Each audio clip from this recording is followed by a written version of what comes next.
আজি আমাৰ পথাৰত প্ৰথম ধান দাইছে আচলতে ধানখিনি পকিছে আৰু সেইকাৰণে আমি গৈছোঁ চাবলৈ পথাৰলৈ আৰু আচলতে মই ছানছেটহে চাবলৈ গৈছিলোঁ আৰু এয়া আমাৰ পথাৰলৈ অকণমান আলিৰ পৰা নামি আহিব লাগে আৰু ঠেলা চেলা আনি থৈছে ঘৰটোলৈ অকণমান দূৰ হয় পথাৰখনৰ পৰা আৰু এয়া ধান আনি আছে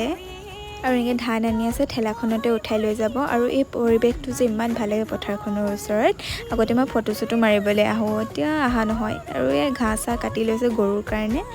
আৰু এইখন দেখিছেনে এই বিল্ডিংটো আমাৰ স্কুল হয় মই পঢ়ি অহা আৰু ইয়াতে এনেকৈ বাৰিষাৰ দিনত মাছ ধৰে কেনেকৈ ধৰে নাজানো আৰু এয়া ধান কাটি আছে পকিছে ধানখিনি আৰু যাবলৈ হ'ল কিন্তু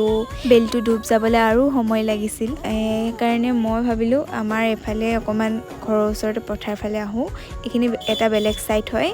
আৰু এয়া মই অকণমান এনেই নিজকে ভিডিঅ' কৰিলোঁ আৰু সেয়াই আৰু বাই বাই।